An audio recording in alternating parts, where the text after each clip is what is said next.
En este vídeo vamos a empezar con la lista de reproducción de derecho mercantil y en este caso vamos a tratar el tema de los títulos valores y vamos a ver una pequeña introducción acerca de este concepto de los títulos valores. Vamos a ver su caracterización y las clases de títulos que hay. Y después vamos a ver el apartado de circulación de los títulos y ejercicio de los derechos. Empezamos con el primer apartado, con una breve introducción. Los títulos valores, al igual que los contratos, pues son instrumentos de los que se valen las empresas en su tráfico profesional, cuando ofrecen profesionalmente bienes o servicios en el mercado. Nacieron básicamente para facilitar la circulación de la riqueza y el ejercicio de determinados derechos patrimoniales. Su origen está muy vinculado al tráfico profesional de los mercaderes, pero ya desde un principio tuvieron una cierta generalización fuera de los ambientes típicamente mercantiles. En este sentido, eran usados por las tesorerías reales para conseguir el traslado de numerario de un sitio a otro. Actualmente han acabado por generalizarse totalmente, lo que plantea algunos problemas, sobre todo en los títulos de pago, cambiarios, debido a los cuales surge la obligación de pagar una determinada cantidad de dinero porque limitan los medios de defensa del deudor, lo que puede ser contradictorio con la protección de los consumidores. Por eso existen algunas cautelas que se utilizan para reducir el rigor que tienen estos títulos. Los títulos valores son documentos, es decir, son soportes de declaraciones de voluntad. El soporte tradicional que han tenido desde que nacieron en la Edad Media hasta hoy ha sido el papel o el pergamino. En todo caso, han sido siempre documentos escritos. Hoy en día, sin embargo, ha surgido otro tipo de soportes. Así, contamos con los sistemas de desmaterialización de valores, los sistemas de anotaciones en cuenta, ficheros donde aparecen los títulos valores, pero incluso esto se está quedando anticuado debido al auge de la tokenización. Pero de una forma u otra, todo se puede reconducir a que son, en definitiva, documentos.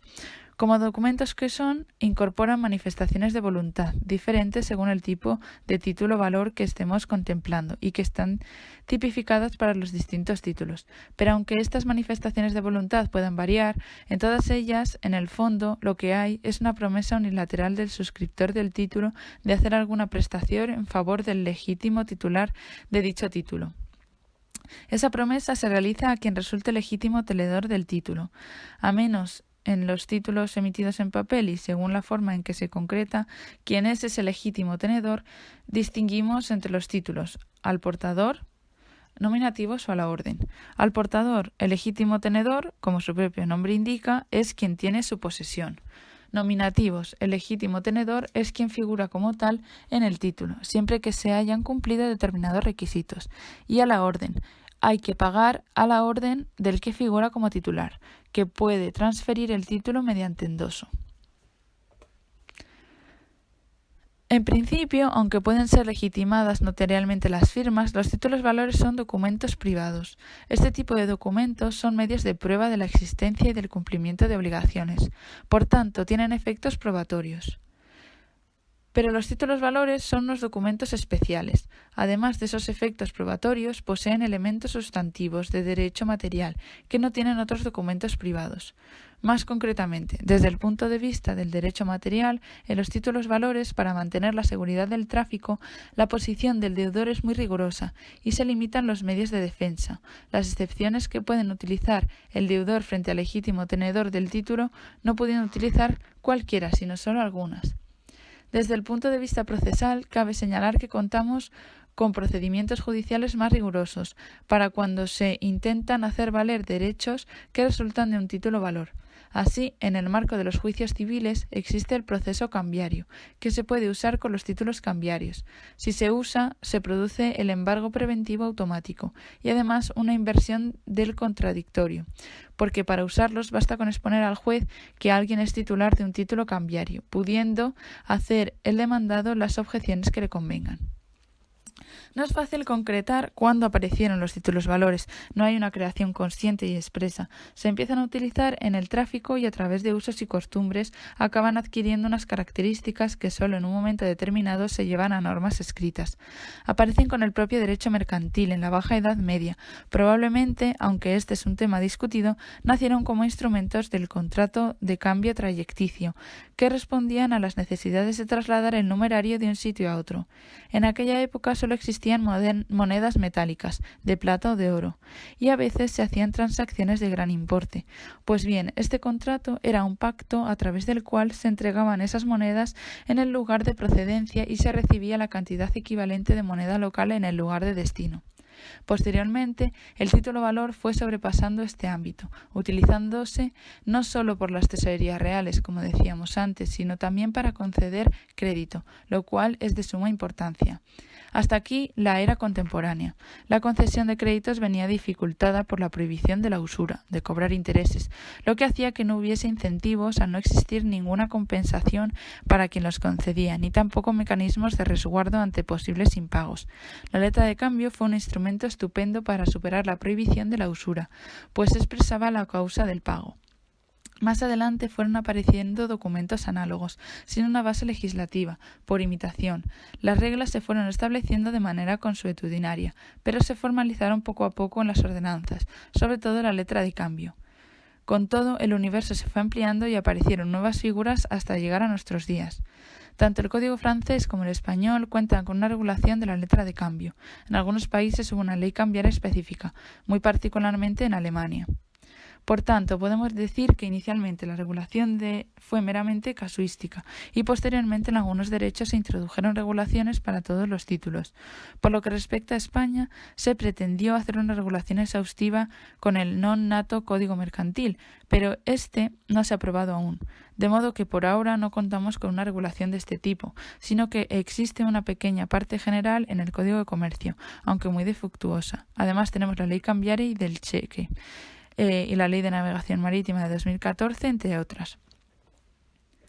En cuanto al término de título-valor, fue propuesto por Garrigues y fue una expresión muy afortunada y muy acertada, porque indica que el documento, según él, tiene valor por sí mismo, al margen de las funciones probatorias. Sin embargo, en otros países, y también en nuestra propuesta de Código Mercantil, se denomina a estas figuras títulos de crédito. Como ya hemos indicado, los títulos valores dan una materialidad a los derechos que permite que estos sean tangibles. Los títulos facilitan la circulación de los derechos, así, para transmitir los derechos basta conceder un título. Y por otra parte también facilitan el ejercicio de los derechos, porque implican que no hay que acreditar mediante una prueba suficiente la titularidad del derecho, cosa que se puede complicar si el derecho ha circulado reiteradamente porque deberíamos probar cada uno de los escalones, sino que el título por sí mismo acredita la titularidad, aunque de distinta manera, aunque se trate de un título. El rigor de los títulos aporta mayor seguridad en el tráfico. A continuación pasamos al segundo apartado de este vídeo y vamos a ver el bloque de la caracterización y las clases de título-valor. Entonces, hay que decir que el título-valor es difícil de definir, al menos en derecho español, porque la categoría no está regulada con carácter general. Los títulos-valores son de distintos tipos y dan lugar a consecuencias jurídicas diversas. Por eso es mejor hablar directamente de algunas notas características y decir que aquel documento que reúna todas y cada una de las características que vamos a ver a continuación, pues se puede calificar a ese documento como un título-valor. Para ello vamos a seguir la dogmática alemana. ¿Cuáles son estas notas características? La incorporación del derecho al título, la literalidad, la autonomía y la legitimación. Vamos a ir una por una. La primera de ellas, la incorporación del derecho al título. En otras palabras, el documento incorpora al derecho. Esta nota ha sido criticada por algunos autores. En este sentido, según sostenía el profesor Rubio, su aceptación extrema puede conducir a resultados contrarios a la justicia, si se identifica plenamente el derecho con el título. Por otro lado, esta identificación extrema ha llevado a su vez a identificar los títulos valores con el derecho de cosas, con los derechos reales, aplicando las categorías propias de esta rama, lo cual es excesivo porque no dejamos de estar, en el caso de los títulos cambiarios, en el marco del derecho de obligaciones y en el caso de los títulos societarios en el ámbito del derecho de sociedades, no en el derecho de cosas. En cambio, otros autores entienden que no se trata de defender que el título y el derecho son lo mismo. De llegar a esos extremos no es necesario, sino que estos otros autores lo que hacen es simplemente decir que es una metáfora para expresar el nexo especial que existe entre el derecho y el documento. Ambos, como decimos, no son la misma cosa, son distinto tipo. pero tienen una especial vinculación entre sí. ¿Cuáles son entonces las manifestaciones de este nexo? Pues las siguientes. La primera, que el derecho resulta del documento. La titularidad del derecho surge de la del documento. La segunda, que la suerte del derecho está unida a la del título, a la del documento. Si disponemos del documento y lo transmitimos a un tercero, lo mismo ocurre con el derecho. Si el título se extingue, el derecho también. Sin embargo, esto tiene algunas excepciones. Así, para los casos de pérdida o sustracción, existen procedimientos de jurisdicción voluntaria de modificación del título, a través de los cuales, aunque el documento haya desaparecido, el derecho se mantiene. Y una tercera manifestación de este nexo es que, habiendo un título, solo el titular del documento puede ejercitar el derecho. En relación con esta característica, cabe distinguir entre el derecho al título y el derecho que se ha incorporado al título.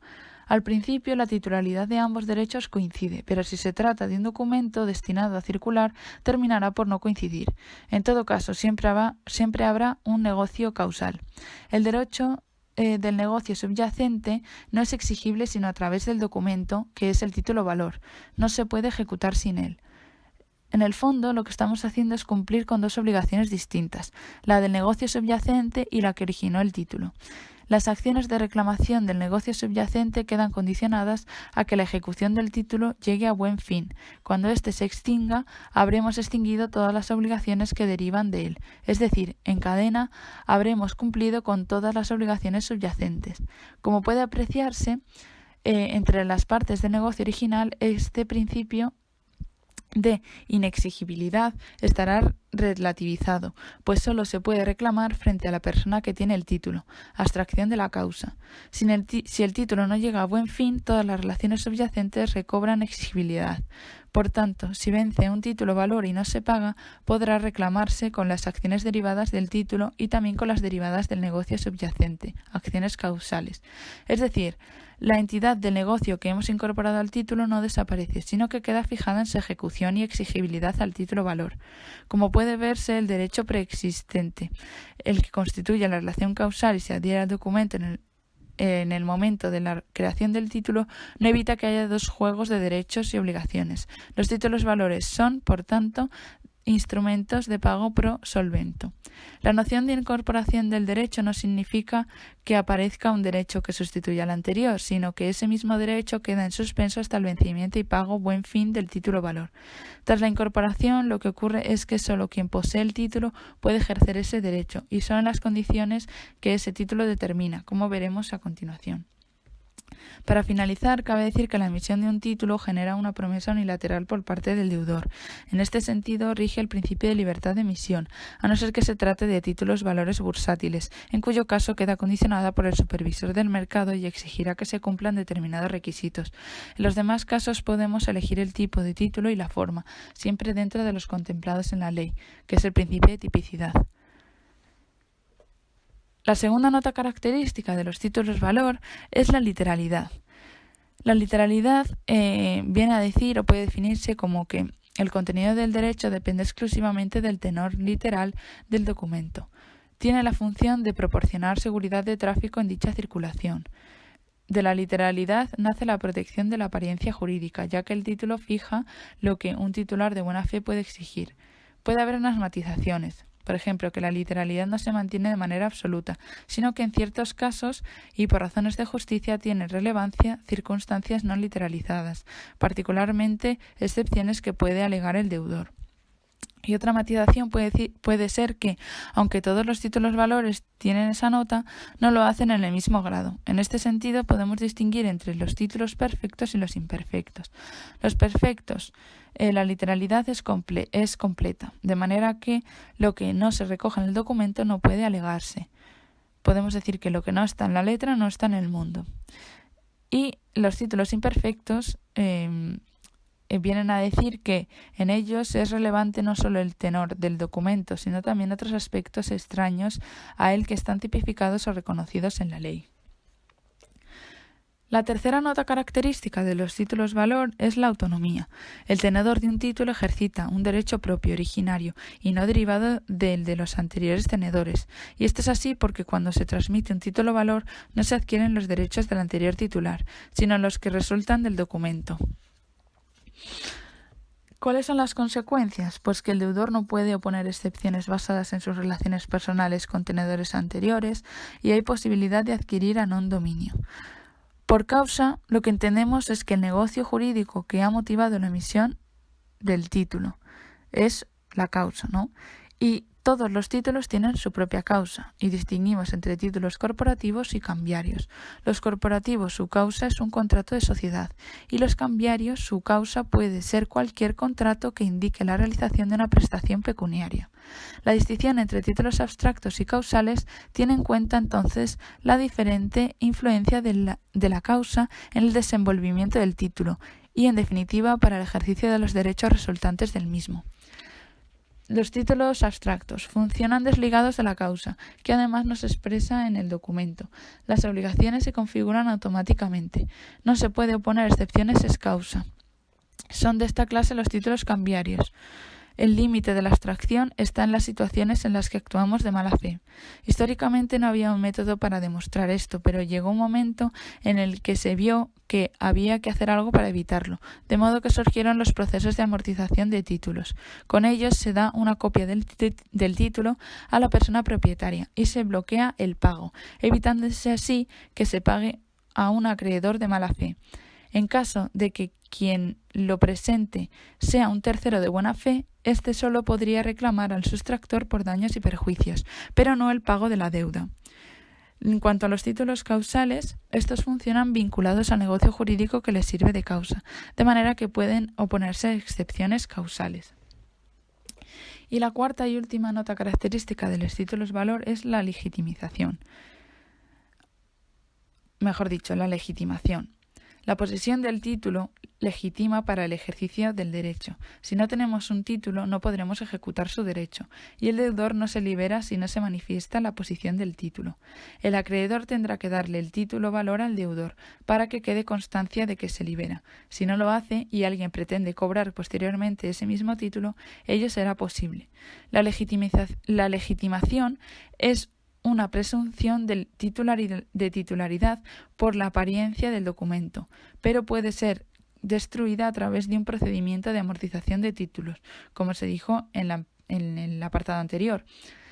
Se puede alegar en juicio que quien es poseedor de mala fe y por tanto no es un legítimo poseedor. El propio documento nos puede legitimar, que esto sería la legitimación activa. El poseedor del título es el acreedor y es quien puede exigir el derecho. Pero también tenemos una legitimación procesal, lo cual introduce una legitimación pasiva. El deudor, para liberarse, debe tener una mínima diligencia y comprobar la legitimación. Si hace esto y paga, se libera válidamente, extinguiendo el título y teniendo derecho a destruirlo. Pero si paga quien no está legitimado, no se libera. Existe cierta confusión de los títulos valores con los títulos impropios. Existen dos concepciones de los títulos valores, una amplia o germánica y otra estricta o latina. La amplia o germánica dice que el título valor es todo documento que incorpora un derecho, para cuyo ejercicio es necesaria la tenencia del mismo. Y la concepción estricta o latina considera que la función de los títulos valores es básicamente la protección de la circulación de los bienes del comercio.